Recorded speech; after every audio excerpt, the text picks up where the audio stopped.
우리가 지난 시간 우리는 이사야 8장까지 해서 함께 보았습니다. 지난주 우리 김현우 목사님께서 이 아하스의 전략을 잘 설명해 주셨던 것이 기억하십니까? 이제이 전술 혹시 기억나시나요?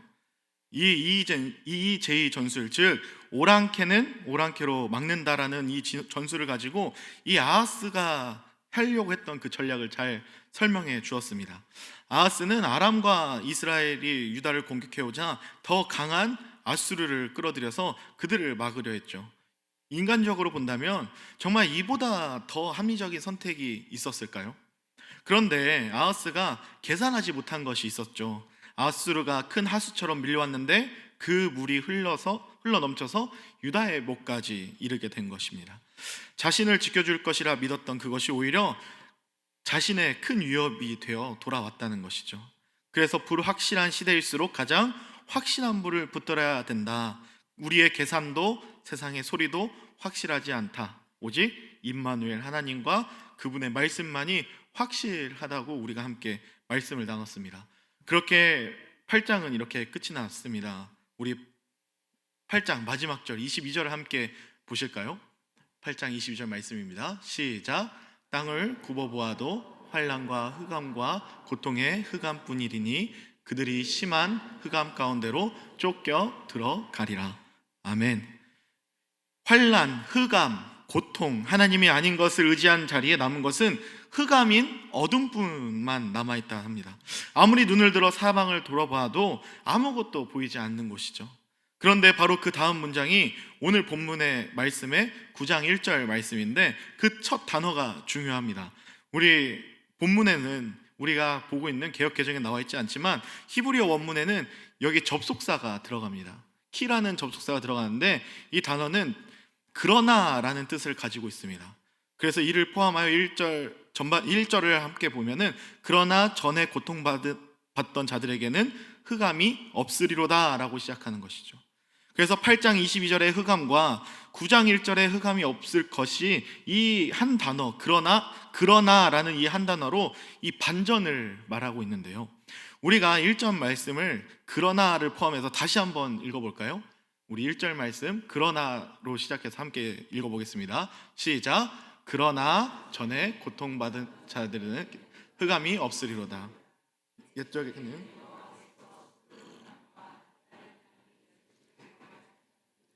후에는 해변길과 요단 저쪽 이방의 갈릴리를 영화롭게 하셨느니라. 아멘. 이 말씀 안에는 분명한 이 시간적 대비가 있습니다. 이전과 이후의 이 시간적 대비가 있는데 그 두 시간을 가르는 단어가 바로 그러나라는 단어인데요. 이전에는 하나님께서 그 땅이 멸시를 당하도록 내버려 두셨습니다. 하지만 후에는 하나님께서 그 땅을 영화롭게 하시겠다라고 하십니다.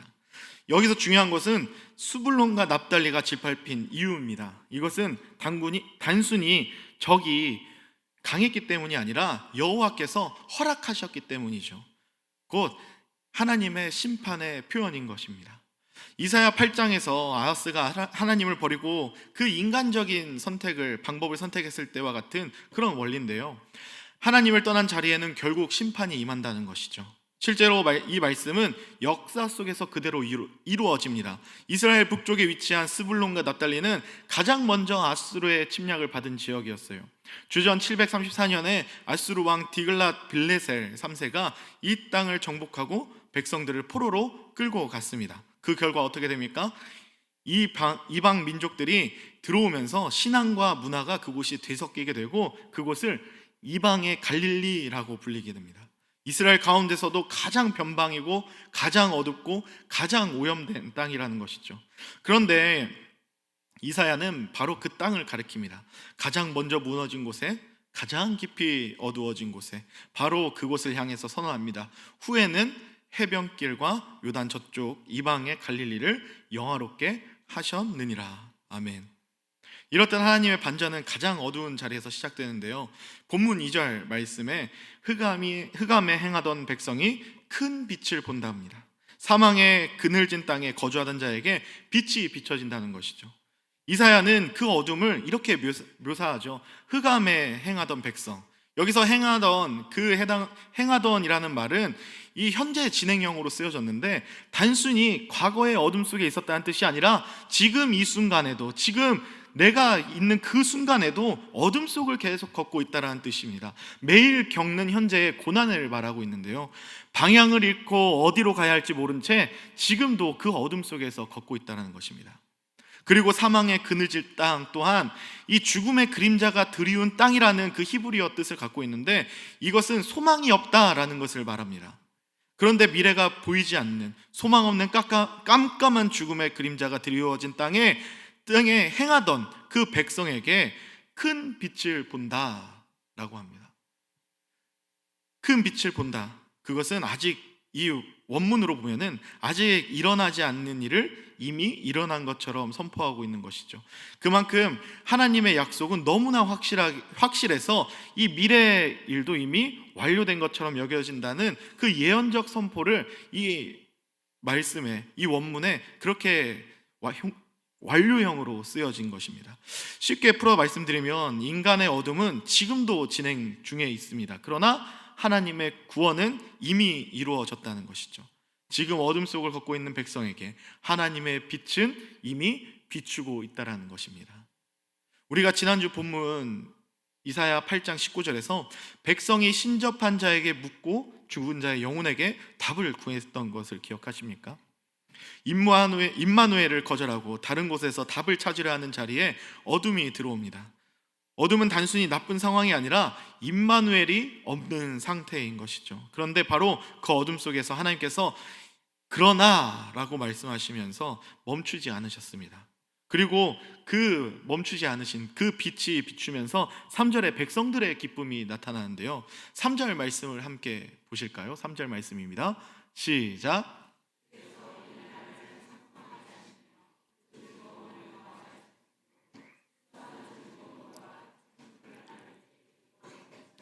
그들이 주 앞에서 즐거워하는. 아멘. 여호와의 빛이 임하자 백성들에게 기쁨이 터져 나옵니다. 흑암뿐이었던 곳에 이제 즐거워하노니라고 말합니다. 어둠에서 기쁨으로 전환되는 이 반전이 매우 극적으로 보이는데요, 그런데 여기서 말하는 기쁨은 그냥 단순한 기쁨이 아닙니다. 여기서 즐거워하오니라는 그 원문의 뜻을 보면은 빙빙 돌다, 춤을 추다 라는 의미를 갖고 있는데, 곧 이 기쁨은 조용히 마음속에서 머무는 그 기쁨이 아니라 억누를 수 없어서 몸으로 터져 나오는 그 기쁨을 말합니다. 온몸으로 표현되는 멈출 수 없는 기쁨 말입니다. 하나님의 빛이 임하면 사람의 삶은 이처럼 완전히 뒤바뀌게 된다는 것이죠. 이사야는 이 기쁨을 두 가지로 비유하고 있습니다. 오늘 이 말씀에서 추수하는 즐거움, 그리고 탈취물을 나눌 때의 즐거움, 이 두 가지로 비유하고 있는데요, 이 추수의 즐거움은 하나님과 회복된 언약 관계에서 백성이 누리는 기쁨을 말하고 있습니다. 봄에 눈물로 씨를 뿌린 농부가 가을에 가득 찬 곡간 앞에서는 그 기쁨, 시편 126편 5절이 이렇게 말하고 있습니다. 눈물을 흘리며 씨를 뿌리는 자는 기쁨으로 거두리로다. 아멘. 8장의 어둠이 눈물이었다면 9장은 그 수확의 기쁨을 말하고 있는 것이죠. 또 하나는 전리품을 나누는 기쁨이었죠. 대적을 이기는 언약의 복입니다. 신명기 28장 7절에서 하나님은 이렇게 약속하십니다. 여호와께서 너를 대적하기 위해 일어난 적군들을 내 앞에서 패하게 하시리라. 그들이 한 길로 너를 치러 들어왔으나 내 앞에서 7길로 도망하리라. 아멘. 하나님께서 친히 싸워주시고 하나님께서 친히 우리를 승리로 이끌어 주신다는 것이죠. 그런데 여러분, 이 말씀을 들으면 떠오르는 장면이 있습니다. 빼앗겼던 자들이 이제는 되찾는 자가 되고 패배했던 자들이 이제는 승리의 기쁨을 누린다는 것이죠. 왜 그렇습니까? 이사야 8장 9절 10절에서 하나님께서 이미 이 말씀을 선포하셨어요. 우리 8장 9절에서 10절 말씀 좀 길지만 함께 읽어볼까요? 시작. 너희 민족들아 함성을 질러보아라. 그러나 끝내 패망하리라. 너희 먼 나라 백성들아 들을지니라. 너희의 허리를 동이라. 그러나 끝내 패망하리라. 너희의 허리에 띠를 띠라. 그러나 끝내 패망하리라. 너희는 함께 계획하라. 그러나 끝내 이루지 못하리라. 말을 해보아라. 끝내 시행되지 못하리라. 이는 하나님이 우리와 함께 계심이니라. 아멘. 이 말씀이 지금 여기서 기쁨으로 보여주고 있다는 것이죠. 그래서 3장 그래서 오늘 이 본문 3절 말씀 마지막에 그들이 주 앞에서 즐거워하오니라고 말합니다. 이 기쁨은 인간이 만들어낸 그 결과가 아니죠. 하나님께서 친히 이루어 주신 승리고 하나님과의 관계가 회복된 자리에서 터져 나오는 몸둘 바 모르는 그 기쁨이라는 사실입니다. 이제 그 뒤에 4절을 보시면 이는이라고 시작하죠. 이는이라는 이 접속사가 4절 그리고 이제 본문 원문을 보면 4절, 5절, 6절 이렇게 계속 반복되어지는데요. 여기서 사용된 접속사는 그 이유를 설명하는 그 접속사로 사용되어집니다. 우리 3절에서 기쁨이 터졌습니다. 그런데 왜 기쁠까요? 4절에 무겁게 맨 멍에가 꺾였기 때문입니다. 그런데 또 왜 그 멍에는 왜 꺾였을까요? 5절에 전쟁이 끝났기 때문이죠. 그럼 마지막 그 전쟁은 어떻게 끝날까요? 6절에 한 아기가 우리에게 낳기 때문입니다.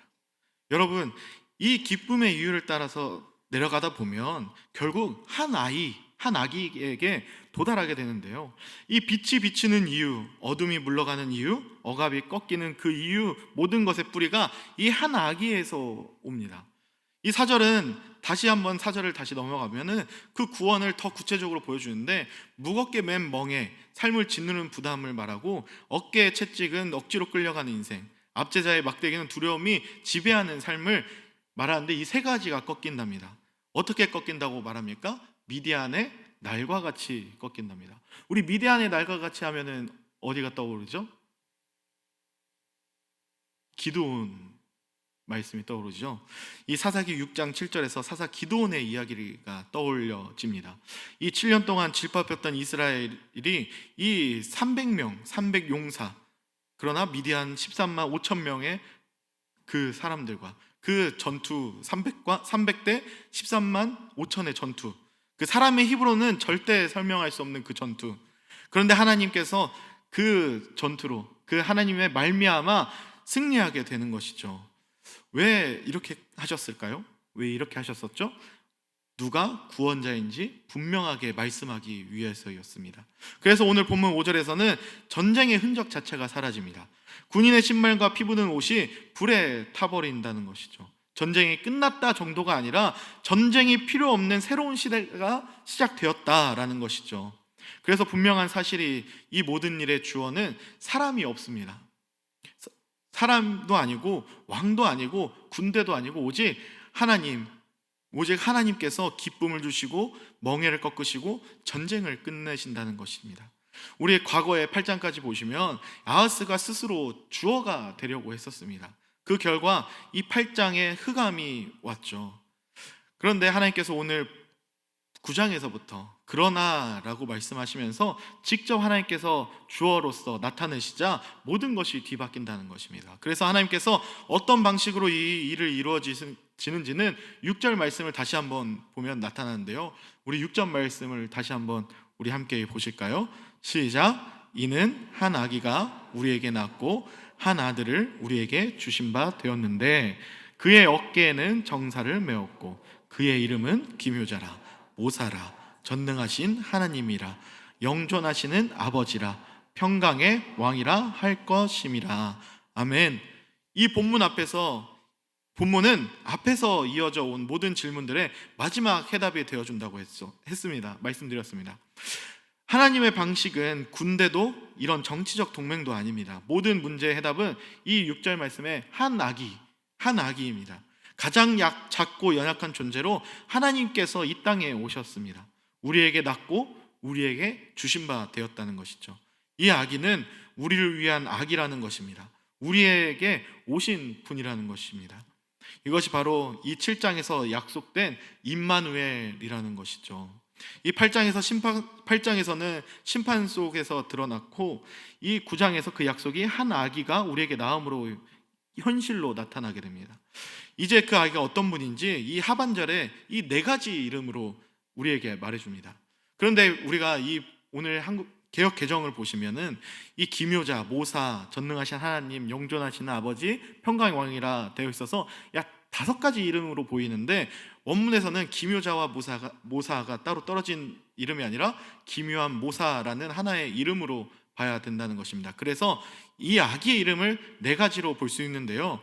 기묘한 모사, 전능하신 하나님, 영존하시는 아버지, 평강의 왕, 이 네 가지 이름이 나타나 있습니다. 이 네 이름이 이 아기가 어떤 분이신지를 하나씩 보여주고 있습니다. 우리가 먼저 기묘한 모사는 히브리어로 기적처럼 놀라운 계획을 세우신 분이라는 뜻을 갖고 있습니다. 우리는 계산에도 길을 잇겠지만 이분은 우리가 생각하지 못한 방식으로 구원을 여시는 분이라는 뜻을 갖고 있습니다. 또 두 번째는 전능하신 분이죠. 이것은 능력 있는 전사이신 하나님이라는 뜻입니다. 이 아기는 우리에게 올 그 아기는 단순한 왕이 아니라 하나님 자신이 우리 가운데 오신 분이다라는 것입니다. 그리고 세 번째로 영존하시는 아버지, 이것은 영원히 다스리시는 아버지라는 뜻입니다.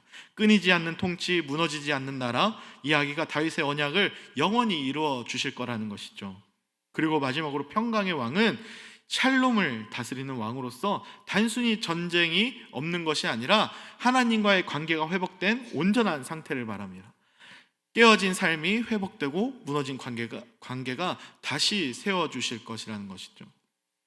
그래서 이 네 가지 이름을 보면은 기묘하게 계획하시고 하나님으로 능히 이루시며 영원히 다스리시는 완전한 평강을 주시는 분이라는 것입니다. 그래서 이 네 가지를 동시에 이룰 수 있는 분은 단 한 분뿐이죠. 바로 누굽니까? 예수 그리스도입니다. 그래서 마지막으로 7절을 함께 보시면 그 정사와 평강의 더함이 무궁하며 또 다윗의 왕자와 그의 나라에 군림하여 그 나라를 굳게 세우고 지금 이후로 영원히 정의와 공의로 그것을 보존하실 것이라. 만군의 여호와의 열심히 이를 이루시리라. 아멘. 이 나라는 끝이 있는 나라가 아닙니다. 시간이 갈수록 그 위세가 줄어드는 나라가 아니라 오히려 정사가 무궁해지고 평강이 계속해서 더해지는 그 나라가 된다는 것입니다. 흔들리는 나라가 아니라 하나님께서 다윗에게 약속하셨던 그 왕자 위에, 그 언약 위에 굳게 서 있는 나라가 된다는 것입니다. 그래서 시간이 지나도 사라지지 않고 지금 이후로 영원히 지속되는 나라가 될 것이라는 것이죠. 그리고 마지막으로 이 나라는 칼과 권력과 그 힘으로 유지되는 나라가 아니라 영원한 정의로 그리고 공의로 세워지고 지켜지는 나라라는 것입니다. 결코 우리의 힘으로는 이룰 수 없는 이 환상의 나라, 완벽한 나라는 만군의 여호와의 열심히 이루어 주신다라고 합니다. 이 모든 것을 이루신 분이 바로 하나님이시라는 사실이죠. 여기서 이 열심이라는 그 단어는 질투라는 뜻을 갖고 있어요. 사랑하기 때문에 포기하지 않는 것, 끝까지 붙으시는 사랑, 빼앗기지 않으려는 사랑. 그래서 아하스가 거절해도 백성이 떠나도 심판이 임해도 하나님의 사랑은 결코 멈추지 않는다는 뜻입니다. 그 사랑이 결국 이루어낸다는 것이죠. 나라를 세우고 약속을 이루고 백성을 다시 붙들어 주신다는 겁니다. 그래서 이 나라는 결코 무너지지 않습니다. 하나님의 열심 위에 세워진 나라는 절대 무너지지 않는다라는 것이죠. 이제 우리 오늘 말씀을 정리하겠습니다. 오늘 본문 말씀 1절에 이사야는 이렇게 말했죠. 전에 고통받던 자들에게는 흑암이 없으리로다. 옛적에는 여호와께서 스불론 땅과 납달리 땅이 멸시를 당하게 하셨더니 후에는 해변길과 요단 이쪽 이방의 갈릴리를 영화롭게 하셨느니라. 아멘. 흑암에 행하던 백성이 큰 빛을 본다. 이 말씀은 마태복음 4장에서 성취되어집니다. 우리 조금 길지만 이 마태복음 4장 14절에서 17절 말씀을 함께 봉독하겠습니다. 시작.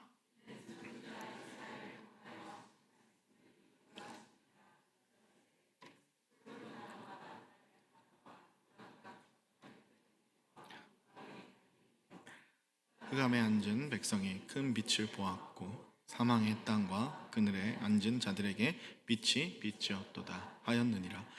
이때부터 예수께서 비로소 전파하여 이르시되 회개하라 천국이 가까이 왔느니라 하시더라. 아멘. 이때부터 예수께서 전파하십니다. 그렇다면 예수님이 공생애를 어디서 시작되셨죠? 바로 갈릴리입니다. 아수르에게 바로 사로잡혀갔던 그 땅, 이사야가 가장 어두운 땅으로 지목했던 그 땅, 이 갈릴리입니다. 여러분, 이것이 단순히 이 비슷한 상황이 아니라 이사야가 말했던 그 장소, 그 어둠, 그 빛이 예수 그리스도 안에서 그대로 이루어진 것입니다. 그래서 이사야는 또 6절에 이렇게 얘기합니다. 한 아기가 우리에게 낳고, 라는 이 말씀은 모두가 아시겠지만 이 아기가 예수 그리스도로서 마태복음 1장 23절에 보라 처녀가 잉태하여 아들을 낳을 것이요 그 이름은 임마누엘이라 하리라 하셨으니, 이를 번역한즉 하나님이 우리와 함께 계시다 함이라. 아멘. 그 7장의 약속이 여기서 성취가 되어지죠. 이 아하스가 거절했던 그 약속이 8장의 심판을 지나고도 9장에서 하나님께서 친히 이루어 주셨습니다. 만군의 여호와의 열심, 그 사랑이 이것을 이루셨다는 것이죠. 하나님께서 우리와 함께 계신다는 것입니다. 이사야는 단지 이 한 왕의, 한 아이의 탄생을 말한 것이 아니라 전능하신 하나님, 영존하시는 아버지라고 했습니다. 이사야는 빛이 온다고 했고 한 아기가 옴으로써 하나님께서, 임마누엘, 하나님께서 함께 계신다라고 했습니다. 이 마태복음에서 그 빛이 오셨고 그 아기가 오셨고 하나님이 실제로 우리 가운데 오셨다고 합니다. 이것이 성취라는 것이죠. 완전히 이루어지신 사건이라는 겁니다. 오늘 본문 마지막 7절에 만군의 여호와의 열심히 이를 이루시리라. 그 약속을 하나님께서 지키셨습니다. 그 열심히, 우리가 빛으로 나아간 것이 아니라 빛이 우리에게 왔습니다. 우리가 먼저 빛을 찾아간 것이 아니라 하나님께서 친히 우리 가운데 들어오셨다는 것이죠. 그것이 임마누엘이고 그분이 바로 예수 그리스도이십니다. 그런데 우리의 현실은 어떻습니까? 여전히 해결되지 않는 그 문제들이 많습니다. 우리가 이 어둠 속에서, 흑암 속에서 걸어가고 있는 그 보이지 않는 미래가 있습니다. 기도해도 그대로인 것 같은 그 순간들이 있죠. 그럴 때 우리는 흔들리며 아하스처럼 눈에 보이는 것을 붙잡고 싶어질 때가 있습니다. 그런데 바로 그 자리에 하나님께서 말씀하십니다. 임마누엘, 하나님이 우리와 함께 계신다. 멀리 계신 하나님이 아니라 우리 삶 가운데로 들어오신 하나님이 우리와 함께 계신다. 고통 속에서, 눈물 속에서, 사망의 그늘진 자리까지, 그 자리까지 하나님께서 들어오신다라는 것이죠. 그리고 십자가로 우리를 하나님께 붙드셨습니다. 그것이 바로 만군의 여호와의 열심히 이를 이루셨습니다. 그 질투 같은 사랑, 끝까지 붙으시는 사랑, 빼앗기지 않으려는 그 사랑이 이 모든 것을 이루셨다는 겁니다. 그리고 지금도, 오늘도 우리를 향해서 그 사랑이 멈추지 않습니다. 그렇기 때문에 여러분, 흑암에 행하던 백성이 큰 빛을 보았죠. 그 빛이 임마누엘이었고 그 임마누엘이 예수 그리스도이십니다. 그래서 그분이 지금 이 시간에도, 우리의 내일에도 예수 그리스도가 우리와 함께 계시고 어둠을 뚫고 우리의 절망을 거두신다는 것입니다. 그러므로 우리의 산 소망 되시는 예수 그리스도로 우리가 기쁨을 누리시는 우리 봉동 중앙교회가 되시기를 주님의 이름으로 축복합니다.